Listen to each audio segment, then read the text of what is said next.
introduce you here, but we're just really excited to have you joining us today, especially for accommodating this 12-hour time difference to come to us all the way from Australia.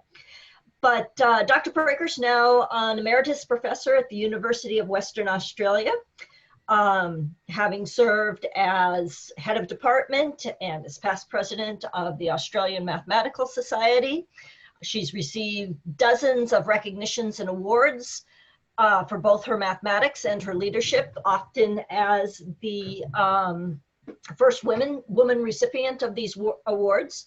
She's been especially impactful in encouraging women in mathematics. I know that she had a profound effect on my own career trajectory just from a passing encounter when she was an invited speaker at the Marshall Hall Conference way back in the dark ages at the University of Vermont, when I was just starting out as a graduate student. But it was the first time I had ever met a woman research mathematician and a role model. So this is actually an especially meaningful speaking event for me personally. So I'm so glad you're here. Cheryl's also a musician and an outdoors woman with a particular affinity for water. And we're just very, very pleased to have you here today to share with us your work on diagonal structures and permutation groups. Thank you so much for being with us. Thank you very much, Jo. I'm going to... Oops. That was a lovely introduction, and I definitely remember the Marshall Hall Conference. It was the first conference I was able to attend in the States. So it's very nice memories. Oops. Oh, I'm getting notices about people who want to be admitted. Is that okay? Yeah, sorry, I could only fuss one thing at a time. So let me admit folks.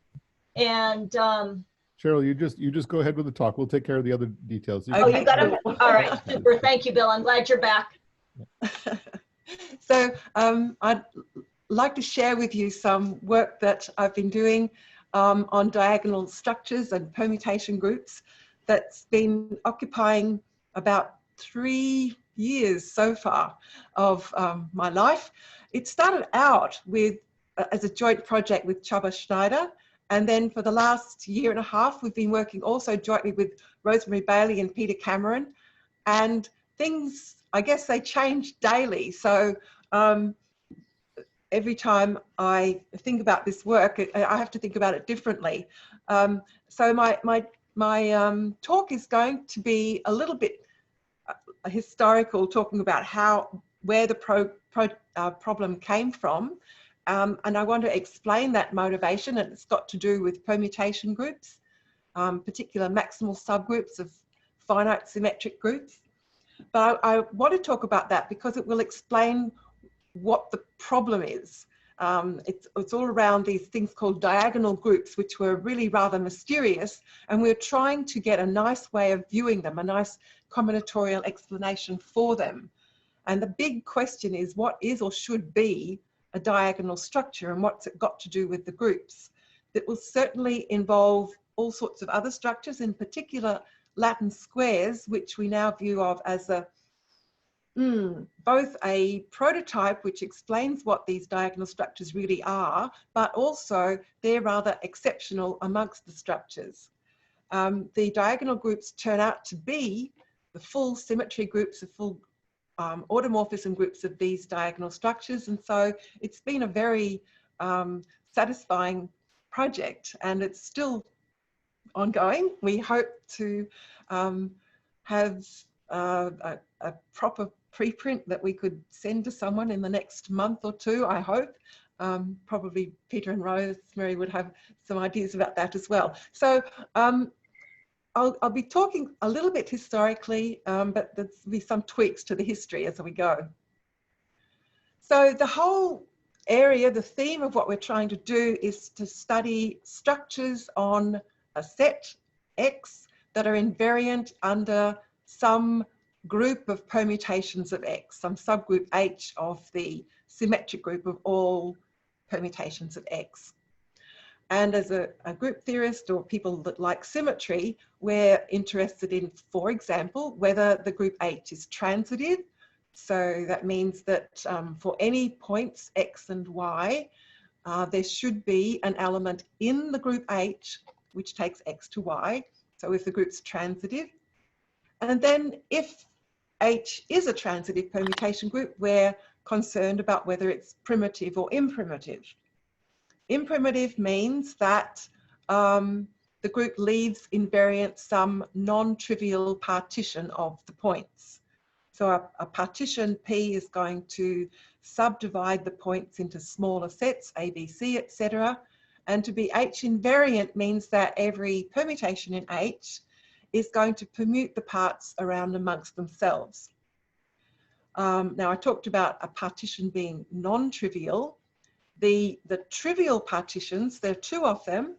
One is the partition with just one set, X itself, and the second trivial partition is the partition with singleton sets.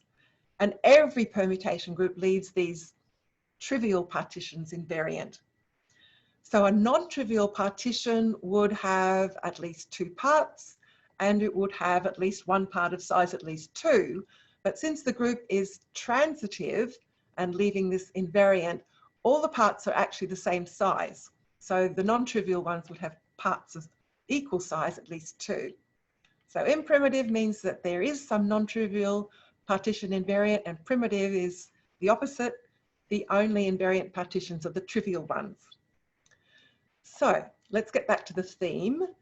We're interested in structures on X which are invariant under really rather large permutation groups, maybe maximal subgroups of permutations.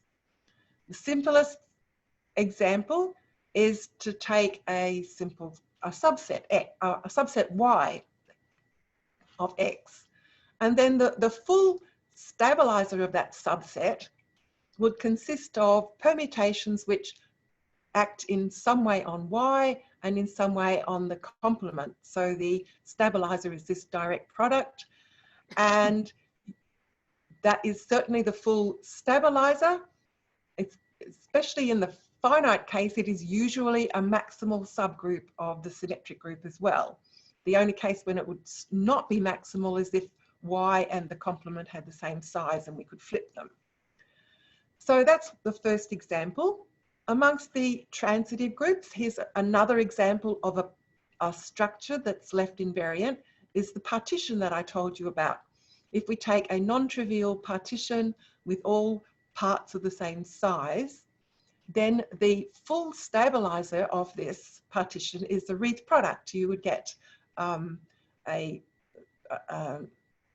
some of the permutations leaving this invariant would be those which leave each of the parts invariant. You get a little symmetric group on each of these parts, and then you could permute the parts. So that's the maximal imprimitive groups, and then again these turn out usually to be maximal subgroups if X is finite. So we'd ask the question, are there similar structures that correspond to the primitive groups? And I will give you two examples. I'm sure that they're ones that you will find familiar as soon as I start talking about them. The first is an affine structure. So we can't give an affine structure to every point set, but if we think of it, the finite case, the size of the set would have to be a prime power, because we're going to identify the set with the set of vectors of a vector space.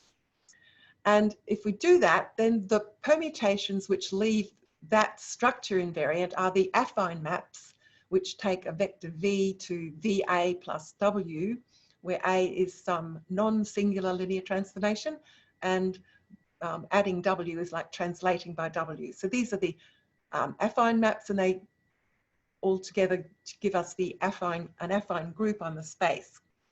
And again, this is usually a maximal subgroup, and it's a structure that some primitive groups would preserve. Here's a second structure, a product structure. What's that look like? Well, again, I'd like to split the set X up as a Cartesian product of L copies of a smaller set Y, where L's at least 2. So that means that the points would be like L tuples, and the sorts of permutations that would leave a product structure invariant, they're kind of made up from two kinds of maps.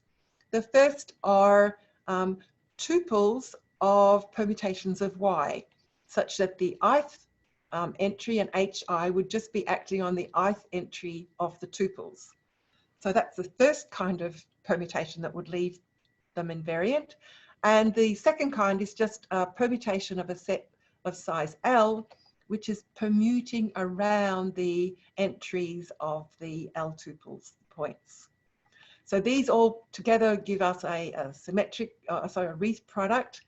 And again, this is the full stabilizer of the product structure. I'll have more to say about that in a bit. But at this point, we would ask, okay, these are two structures which some primitive groups leave invariant. Are there structures corresponding to all the maximal primitive groups?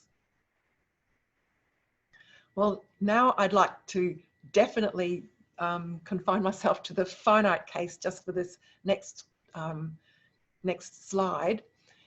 For finite sets X, there's the Onan-Scott theorem, which describes the primitive subgroups of the set X of size n, say.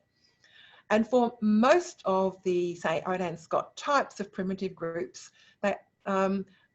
the types are identified by some combinatorial structure on the point set that the group leaves invariant.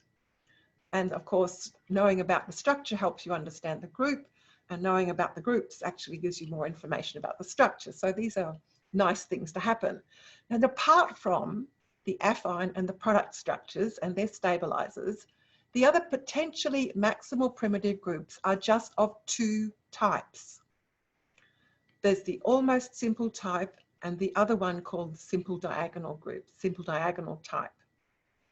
The almost simple primitive groups, well, they're just described group theoretically. There has to be some finite non-abelian simple group T, and this T is a unique or the unique minimal normal subgroup of the almost simple primitive group G, and G is contained in the automorphism group of T. It's purely group theoretic description, and I don't think we're going to get much of a combinatorial interpretation there. And the other type are the simple diagonal groups.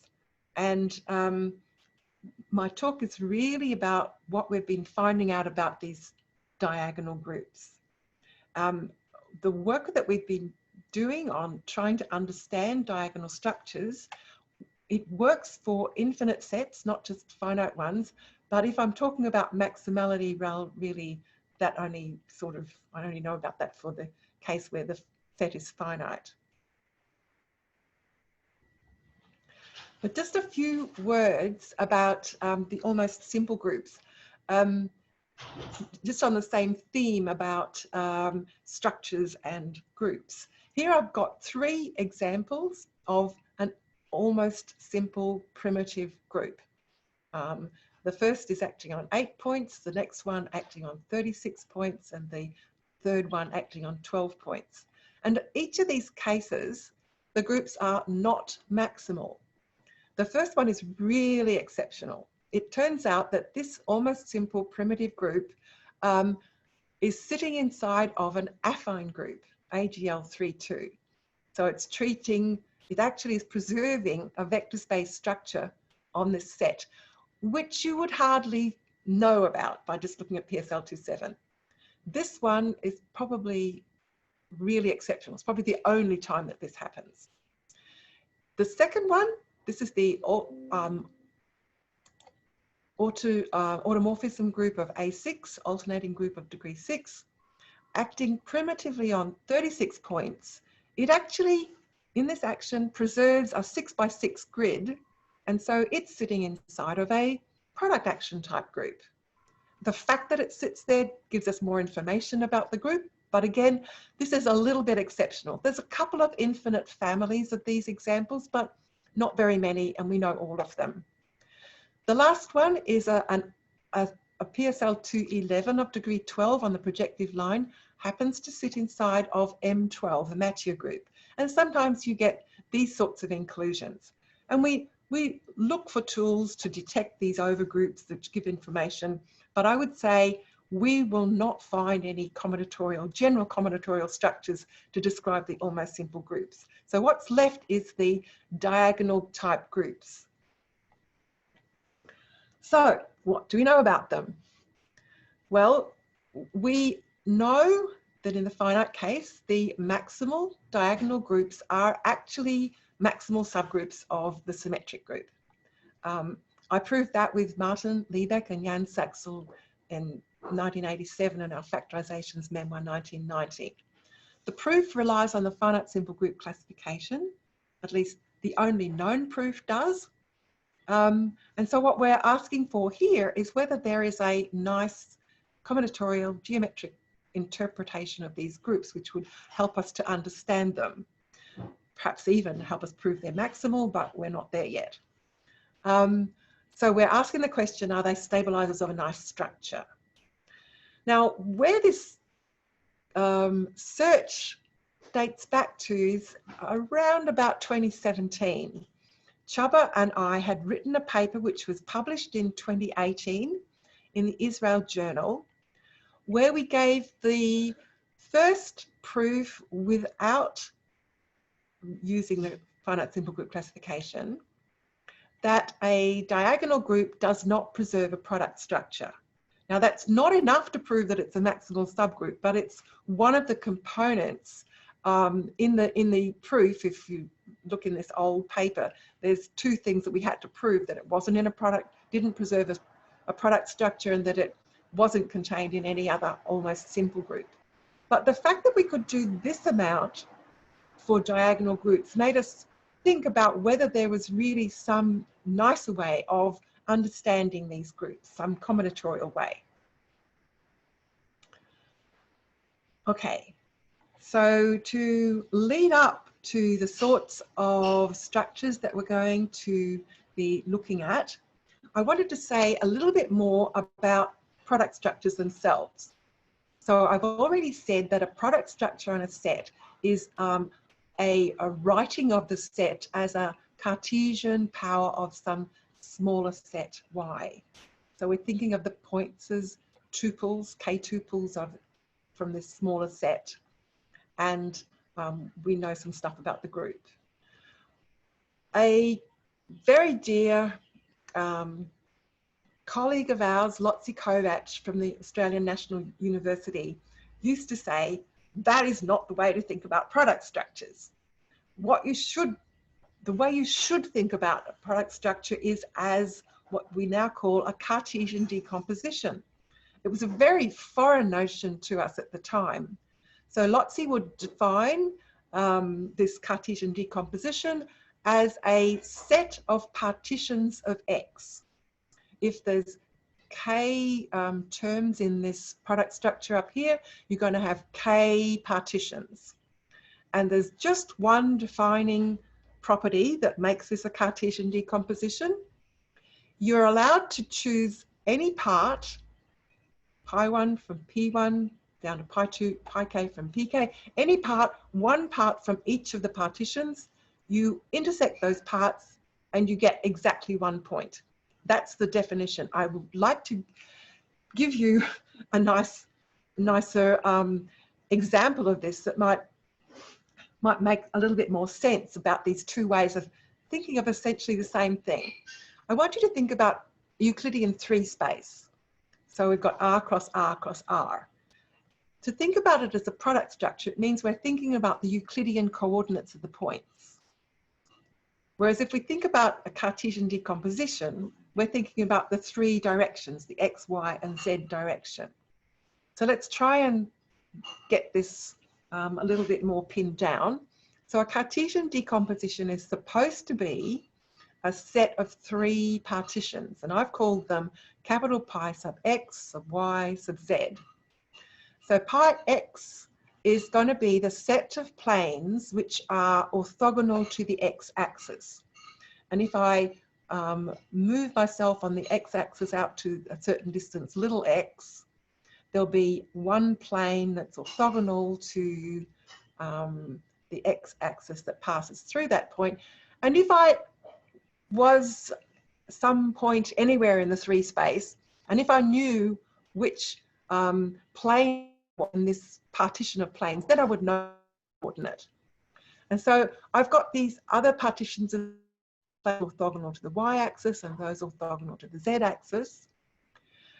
And surely if I pick a plane in each of these partitions, the pi sub x would give me the x coordinate, and the pi y would give me the y coordinate, the pi z will give me the z coordinate. So if I intersect all of these, I will get precisely the point with coordinates x, y, z. So we've got coordinates, we've got directions, Cartesian decompositions.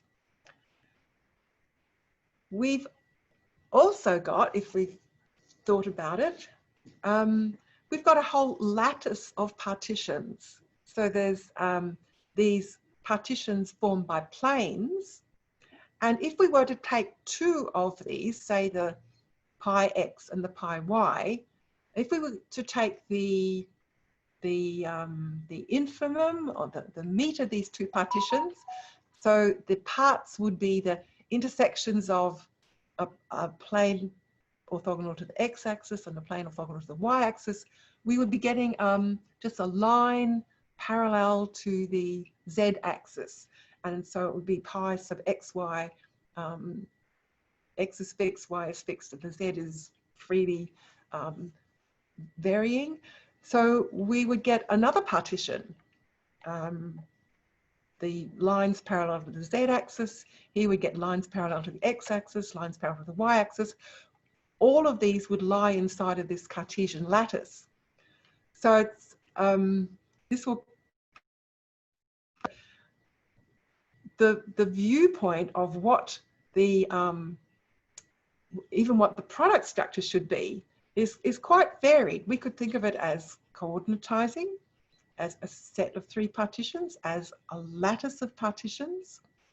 And they're all describing the same structure really, but giving us different information about it. Okay, that was product structure. I just want to give you one more thing about how we, even in the general dimensions, we can move at least from the first the product structure over to the Cartesian decomposition and back pretty seamlessly. So this will be a little bit like what we did with R3. So if we start off with a product structure, so we've got coordinates, we want to get the corresponding Cartesian decomposition, the natural one. So it's going to have k partitions, and each of the partitions will have its blocks labeled by elements of the set Y. So the ith partition is going to tell us about the ith entries in the points. So inside of this ith partition, there will be a part labeled by Y, little y, and that will consist of all the k tuples with the ith entry being Y. So that's our partitions. And yes, it's a Cartesian decomposition, because if I choose a part from each of the partitions, P1 up to PK, and I intersect them, then the label for the ith partition gives me the ith coordinate, and intersecting all of them, I get a single point with the particular coordinates. So that's our Cartesian decomposition. On the other hand, if I start with a Cartesian decomposition, I can identify X with the Cartesian product of these partitions by mapping a point little x to the k tuple P1 to PK, where the entry Pi is the part of partition I that contains X. And so this is going to be a bijection. We can think of them even mathematically like this in either way, as product structures, as Cartesian decompositions. So what the plan is is I'm going to define a diagonal structure from the diagonal group and then think about what should be the fundamental concept of a diagonal structure. But first, I want to show you this example so you have something to sort of think about. It's a Latin square. So maybe in the base case, all you need to think about for this diagonal structures are Latin squares. Now, I think of a Latin square as a square n by n array. It's got rows, it's got columns, and it's got n squared cells, and the cells are all filled up in this gorgeous picture that was on the poster with colors. Sometimes we've got letters or numbers, and here we've got colors. And the special thing is that every row has every color exactly once, and every column has every color exactly once. So that's the way I learned about Latin squares. But if you don't mind, for tonight, hiding inside of a Latin square, there are 3 Cartesian decompositions of the set of n squared cells. There's the set of rows and the set of columns, and that's the easiest Cartesian decomposition because we're just looking at it and it's dividing up the n squared cells into this grid structure. But we could equally throw out the columns and put in the letters. So I could think of, so what I mean by the partition given by letters is that the blue part is consisting of these blue cells, and I'll have a purple part and a pink part and a green and brown and orange and a yellow part. So I get the letters partitioning the cells as well, and the rows and letters together, they give me a Cartesian decomposition. The columns and letters together give me a third Cartesian decomposition. So we might decide to take the diagonal structure to be the set of 3 partitions, the rows partition, the column partitions, and the letters or colors partition. And the defining property might be that any 2 of these partitions forms a grid structure, a Cartesian decomposition. Okay, and that's a good way of thinking about it. And if you don't get at the higher dimensional ones, I think maybe I don't care so much because this is such a beautiful example. There's one more thing to say about Latin squares. Other people think of Latin squares in a different way. They say, okay, here I've got a Latin square and I'm not filling the cells with colors, I'm filling it with letters. And I can label the rows with those letters, and I can label the columns with the set of letters. And I can think of this as giving me a binary operation on the set of letters, on the set X being ABC. So that if I were to take, say, row C and column B, I could think of this as telling me that C times B should be equal to this entry here, C. And so this gives me this operation, and it always defines what's called a quasi-group. So in some sense, Latin squares are like these algebraic structures, quasi-groups. And what is a quasi-group? Well, for every A and B in X, I could form one of 2 equations with an unknown little x. I could look at A times X equals B or X times A equals B. And no matter which of these equations I'm looking at, for a quasi-group, there should be a unique solution. A unique X here and a unique, probably different X here, solving these equations. Okay, so there's 2, 3 different ways of thinking of Latin squares. Let's go to groups. Now this, I'm sorry, is getting a little bit more algebraic, but I should be telling you a little bit about these diagonal groups, and I'll tell you about them slowly. So we've got a set X, And I'm going to be thinking of X as being finite, and I'm talking about the maximal primitive simple diagonal groups that we were considering to start with. So what is a maximal simple diagonal group going to look like? Well, it's got a unique minimal normal subgroup. I'll call it N. And N is a direct product of K copies of a group T, and T is a non-abelian finite simple group. And K has to be at least 2 for these maximal simple diagonal groups, these simple diagonal types. And we are going to get diagonal structures when K is at least 3.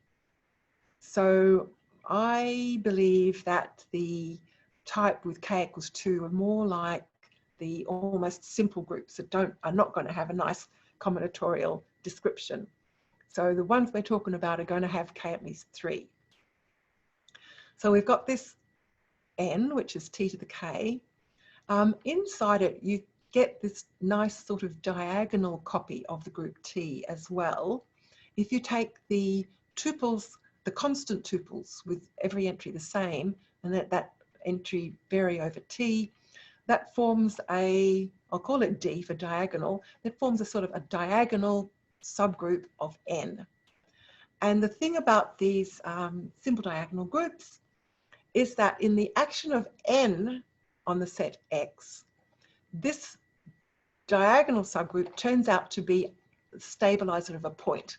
Let's say the point little x. So D is N sub X. What it means algebraically is that we can identify the point set with the set of cosets of D as T runs through N, T to the K. And the N is acting by right multiplication. So it's a fairly, algebraic viewpoint of what's going on here. Now, the neat thing, or at least I think it's neat, is that if you choose any I between 1 and K and take any typical coset dt, so the T is going to have entries T1 to Tk, you can mess with this coset representative so that you find a new coset representative with the ith entry being 1. Here's how you do it. You can pull out an element of D, and I'm going to choose the element, the constant tuple with entry Ti inverse, stick it here. I'm going to get exactly the same coset. And if I multiply these two tuples together to give me the new coset rep, I will get Ti inverse T1, Ti inverse T2, and at the ith position, I'll get Ti inverse Ti, which is the identity, and down to Ti inverse Tk. And so what we're seeing is that this is the only way to do it for this coset. So for every coset, we can make the ith entry 1, and all the others are completely arbitrary. And so what we've done is identified the point set with actually the direct product of all the other TJs except for Ti, right? Because of this uniqueness. So we've actually identified X as T to the K minus 1.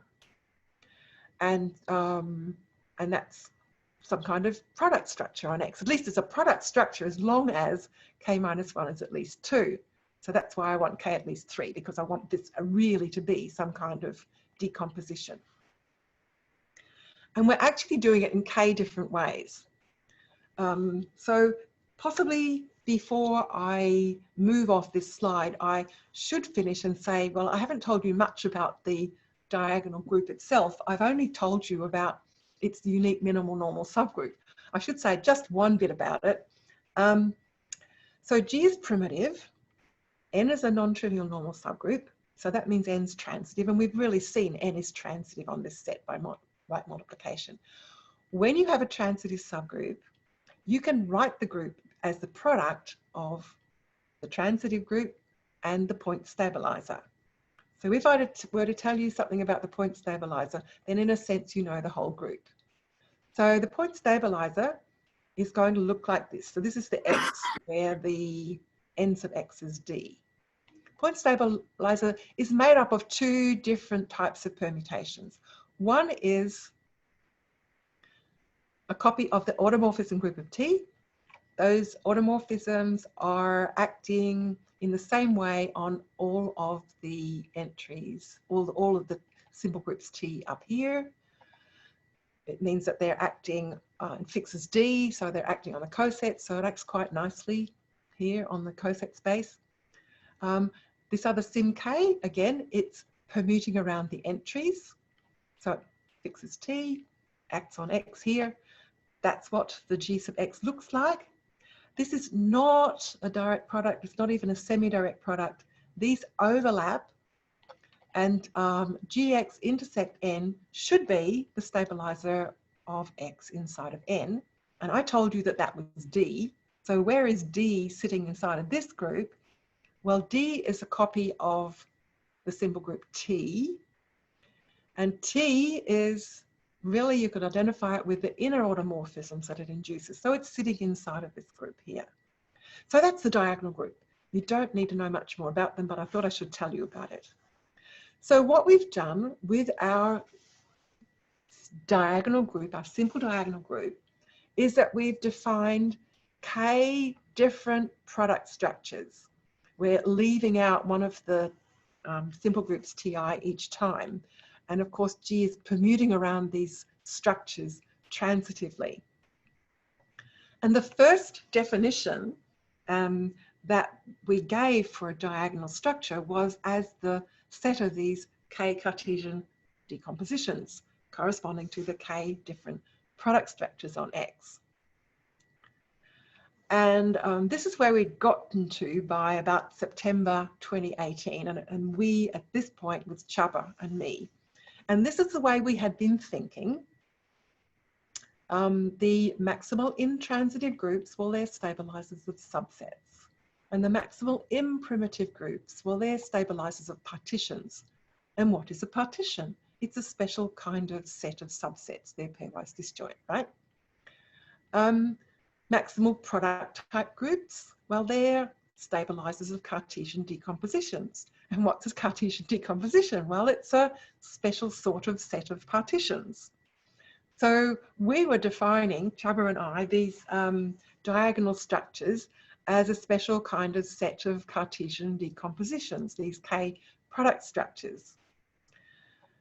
And we were able to prove with this definition that the diagonal group was equal to the full stabilizer of this diagonal structure.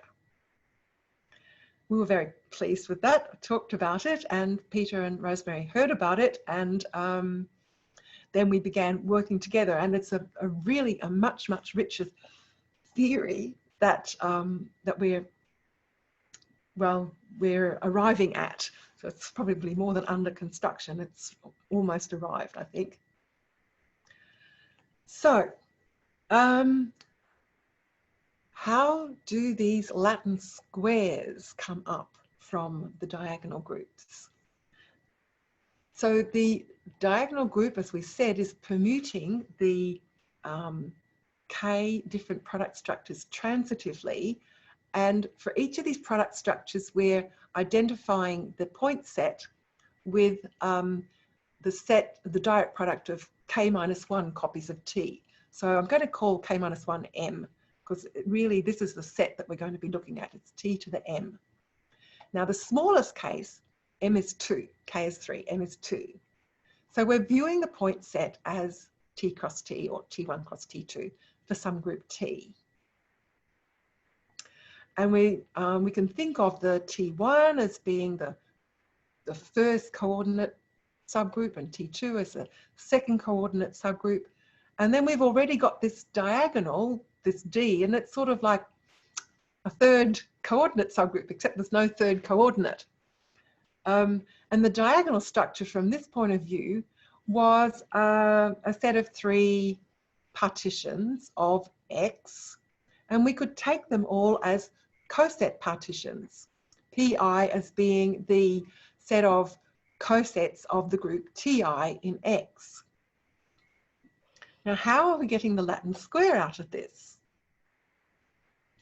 So if we're thinking that T cross T is going to be this T1, if we're labeling the rows by T, if we're labeling a row by T, here is a label, we're getting P2, I think. So I think I'm getting mixed up. Maybe I'll say it and I might not be able to explain it so properly.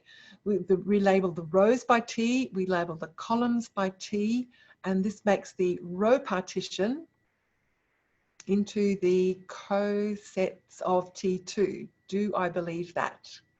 Yes. If I fix a 1 and I let T vary, I'm getting the first row. And so all of the other rows are going to be cosets of T2. The column partition is the partition from P1, the cosets of T1. And we can take the letter partition as the, well, what? If I do it this way, then the row T1 and column T2 entry, if we make that to be T1 inverse T2, instead of the usual group theoretic thing, we will be finding that the letters or the cosets of D will be exactly the letter partition.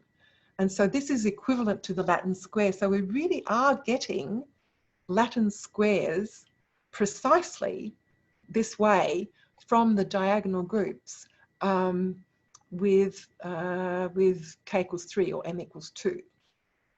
But we're not getting all Latin squares. We're just getting the Latin squares that come from groups. So there's our smallest case. We've got our diagonal structure. It's looking like a Latin square. It's easy to check that for every I not equal to j, we're getting Cartesian decompositions. And that's what we're trying to generalize the higher dimensions. Most Latin squares are not coming from groups, and the ones which we are really seeing from the diagonal groups are just the ones which do come from groups. So in that sense, the Latin squares are pretty exceptional. Okay, so the diagonal group has got this normal subgroup N. We could take the same set of subgroups as I talked about for the Latin square, except we'll get m plus 1 of them. We can take the first coordinate subgroup, the second, down to the last, the mth coordinate subgroup, that's m of them, and we'll take the diagonal, which gives us m plus 1 subgroups. We can take for each of those subgroups the set of cosets, and that will give us a partition of t to the m. So we're going to get m plus 1 partitions of our set t to the m. And we observe that each m element, each m of these partitions actually generates a Cartesian lattice by forming some joins. And the first example is very easy to see, and the other ones, well, they need a bit of work. So if we took P1 to Pm, it's like just taking the m different coordinates of our Cartesian decomposition t to the m. And these generate the standard Cartesian lattice. It's got m maximal partitions, which give us the standard Cartesian decomposition. And it's also true that if we left out any one, here we left out the P0, if we'd left any of them out, we'll get a Cartesian lattice. And so we decide, or we're able to prove that from the diagonal group, that the stabilizer of this, this structure, thinking of it either as the lattice that we get from these minimal partitions or the Cartesian decompositions that we get, we can prove that the stabilizer of this is the diagonal group. But that was the first way that we constructed them. And then we had to think, well, that's pretty nasty and algebraic and group theoretic and not very intuitive somehow. We would like to get some more natural definition of these diagonal structures. So here's where we've ended up. Our input is a set X. It's a set M, like a dimension, like M was 2 for the Latin squares. And we're going to have m+1 partitions. I'll call them Q0 to Qm. And the property is that each m of them are the minimal partitions of a Cartesian lattice on X. And the theorem that we've been able to prove is that if m is 2, this is exactly like the row, column, and letter partitions of a Latin square. And the Latin square is unique up to isotopism. That means that you can relabel rows, columns, and letters. If m is bigger than 2, and we'd start off just with this as our definition of our diagonal structure, then we prove that there exists a group unique up to isomorphism such that these are the minimal partitions of the diagonal lattice that I just told you about, the diagonal Tm.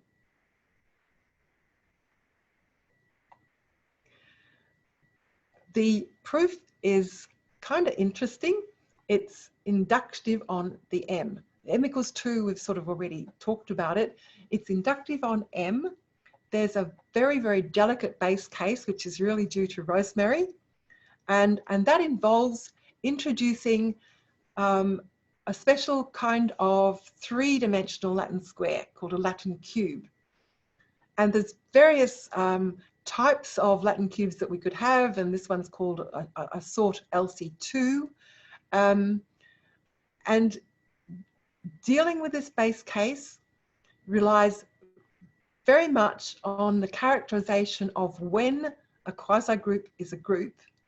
And there's a very old theorem about this, and it's the sort of combinatorial criterion, something called the quadrangle criteria, which has got to do with the nature of the 2x2 subsquares of these of a Latin square. And so this base case identifies and finds a group that occurs in this m greater than 2 case. And then we use induction on m to be able to lift ourselves up and characterize all of the diagonal structures as being ones which just arose from the diagonal structure for that group. Well, where are we up to now? The proof works. Whether the set X is finite or infinite, and we're not saying that T is going to be a finite non-abelian simple group. It works for any non-trivial group. For any non-trivial group and any m bigger than 2, there exists such a structure, and we're able to prove that it's it's unique. If we think more about, since we've got these structures for every group, we might ask, well, how does this relate back to the Onan-Scott theorem, which is where it all came from? We've got structures. We know what they look like. What about their automorphism group?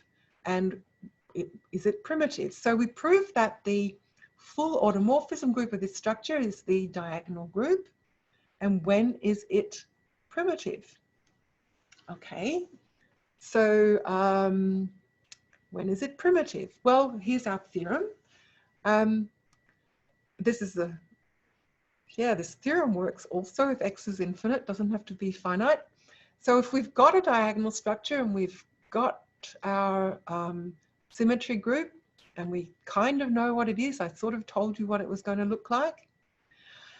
It's primitive if and only if it has an in generally weaker property of being quasi-primitive. So quasi-primitive means that each non-trivial normal subgroup is transitive. Usually that's a weaker condition than primitive, but for the diagonal groups, primitive and quasi-primitive are equivalent.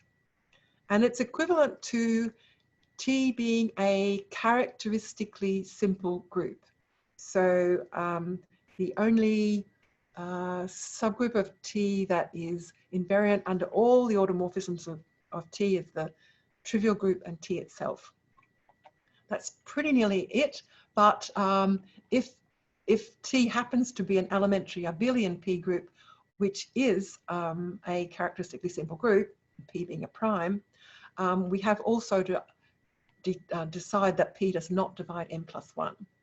So we know exactly when the groups are primitive. Great. How does it fit into the Onan-Scott types? Well, if we run through the finite characteristically simple groups, it might be that the group T is a non-abelian simple group. That gives us what's often called the simple diagonal Onan-Scott type.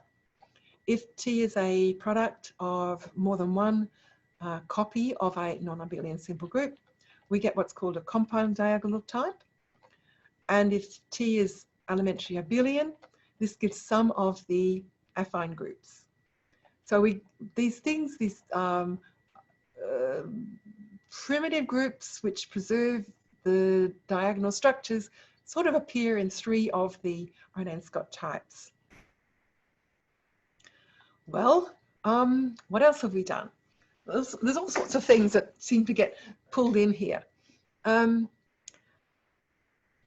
For a Cartesian decomposition, we often find that easy to understand by defining a graph associated with it. So for a Cartesian decomposition, we identify the point set with this product, P1 to Pm, and there's an associated graph, which is the Hamming graph for this Cartesian decomposition. Its vertex set are these M tuples, and we take 2 M tuples to be adjacent in the Hamming graph if they're almost equal. So there is one J where they're, whoops, that should be a J. One J where the entries are not equal. Oh my goodness. So, sorry, I messed up with the teching here. The entry is equal everywhere except in one position. That's not what's written there.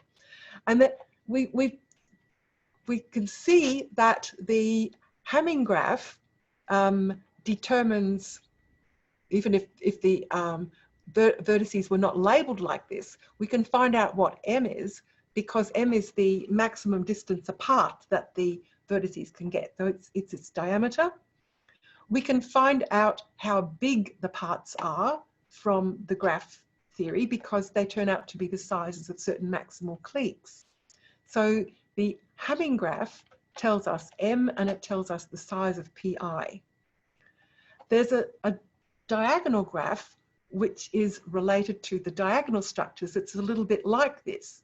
So for the diagonal graph, where we've got a collection of, we've got M plus 1 maximal partitions, and each M of them gives us a Cartesian decomposition. So for every M of these M plus 1 maximal partitions, we've got our Cartesian decomposition, and therefore its Hamming graph. So what we do is we throw in all together all of the edges of all the Hamming graphs. So we're taking the edge disjoint union of the M plus 1 Hamming graphs that we would have for all of our Cartesian associated Cartesian decompositions, and that's our diagonal graph. So Its vertex set looks the same, it's M tuples. The edge set is this union of Hamming graph edges. What we prove is that the automorphism group of the diagonal graph is the diagonal group. We show that the diagonal graph determines not only M, but because of what we've proved already, it also determines the isomorphism type of the group T. So it's got more information in it than the Hamming graph does. And in order to prove this, we examine certain families of maximal cliques and show that the diagonal graph actually determines the diagonal structure, which in turn determines the diagonal group. So I'm getting to the end of my talk. What I've been trying, what I hope I've done, is to introduce the concept of a diagonal structure. There's this canonical example which exists for every group, non-trivial group T, and every integer M, at least 2. We've also got an axiomatic definition and a theorem that says essentially that for M at least 3, that they're all isomorphic to these ones which arise from groups. We've shown that the full automorphism group of the diagonal structure is the diagonal group, and that this is also the automorphism group of the diagonal graph. We've worked out that the diagonal group is primitive if and only if T is characteristically simple, except we don't want n plus 1 to be a multiple of P in the if T is elementary abelian. And we've got these Latin squares and Latin cubes as examples and applications, and there's heaps more to come. I think it's really time for me to stop and thank you and see if you've got any questions. Thank you. All right, well, thank you very much, Cheryl. Folks can unmute for a minute if you've got questions or to clap, or you can use the little clap symbol in Zoom. But yeah, thank you very much, Cheryl. Thank you. Sure. So we've got a minute or two for questions. If folks have any questions, go ahead and you can unmute yourself, or if you don't have audio, you can pop it into the chat. Bill and I will keep an eye on that. Shall I stop sharing so we can see each other? Or? Why don't you can either do that, or sometimes people want to refer back to a slide, in which case you can bring it back up. Okay.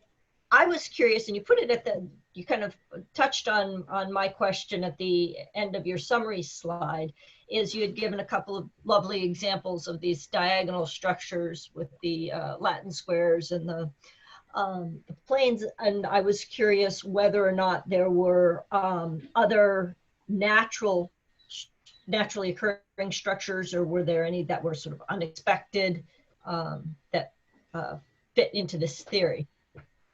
Well, the ones that fit into the theory, the Latin squares, I think that was our holy grail. At the beginning, we didn't have all Latin squares fitting into the theory. And the wonderful thing about the axiomatic approach is that they naturally are examples. The Latin cubes, it took a long time to work out what version of Latin cubes would actually would actually fit into this theory. And it turns out that the sort of Latin cube you want, you can imagine it as an n by n by n array, and you're going to fill up its n cubed cells with letters. You're going to want n squared letters. I mean, there's a whole bunch of things which you might think of as a Latin cube. You want n squared letters, so every slice, every two-dimensional slice is going to have each of the n squared letters exactly once. So it's that kind of Latin cube that that arises in this diagonal theory. And I think that's natural. I don't think the theory is going to expand to include the others from this point of view, from the symmetry that we get. You can kind of think of an analogy between projective geometry and this diagonal structure. So for projective planes, there's many different kinds of projective planes, not just the ones that come from fields. Whereas when you go to higher dimensions, they're always sort of the natural Desarguesian ones. And in a way, that's what we're seeing here, that for the smallest dimension, you get all possible Latin squares, not only the ones that come from groups, but for all of the higher dimensions, they're all coming from groups. Mm. Mhm. Oh, cool. So if you were to, so what's the simplest way of thinking about a diagonal structure? Is it then a collection of partitions with this property that, well, the property that you mentioned, basically, the intersection, is it, did we call this, what did you call that? The Cartesian, Yeah, I think Cartesian decomposition. I think we've come to the conclusion that we should think about it this way. So we've got a certain number of partitions, right. and we're going to eventually prove that the set X, if we've got n+1 partitions, we're going to prove that X looks like T to the M. Right. Yeah, so that for T to the M, you would expect to have sort of M different dimensions, directions.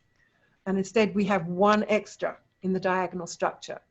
And so the natural directions of, you know, the first up to the mth direction, maybe the Q1 up to the QM, you might think, if it's, say, if we're thinking of the three-dimensional R3, you could think of Q1 to QM as being the lines parallel to the X and the Y and the Z axis.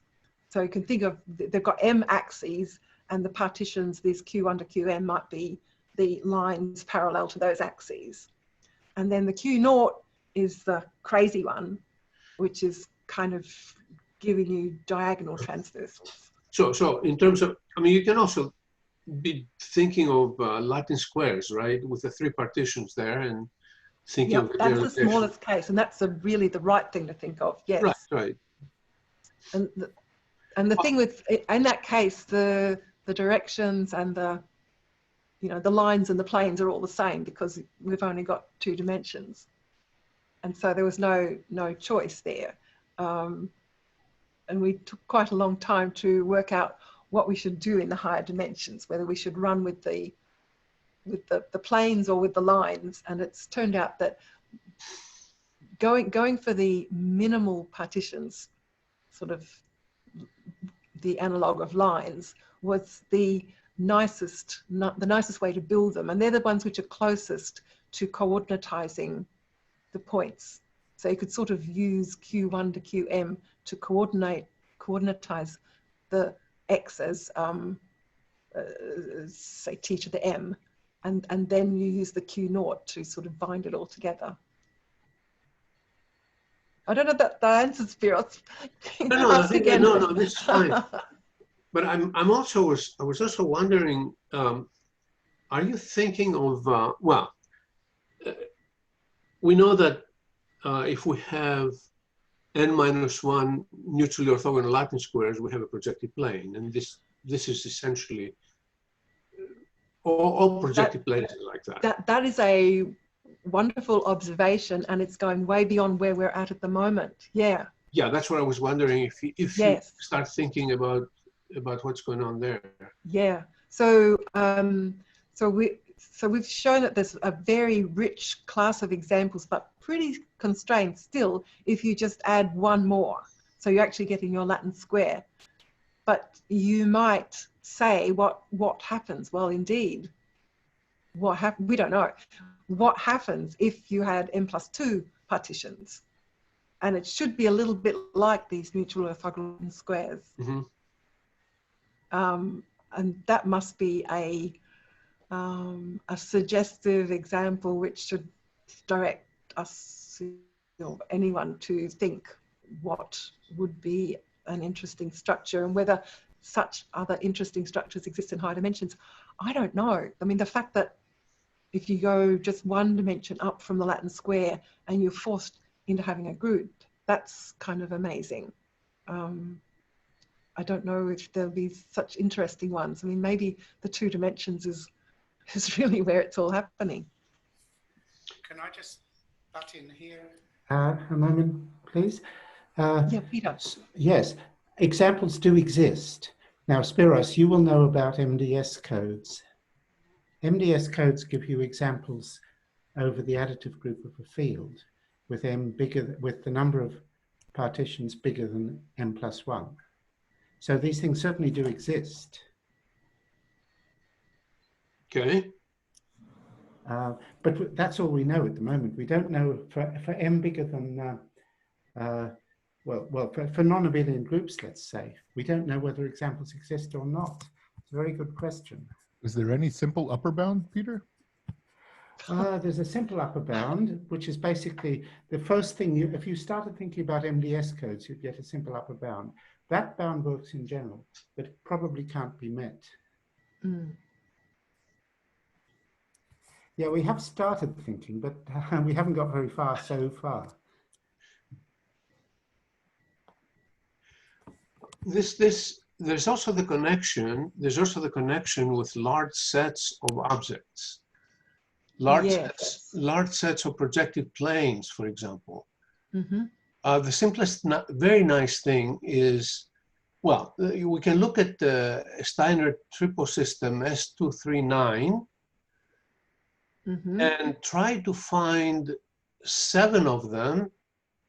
Well, think of a 7 by 7 by 7 array in which the rows, the column planes, the horizontal rows, and in the other dimension also the flats, are S239s, and in which all the triples appear in this 7 by 7 by 7 cube.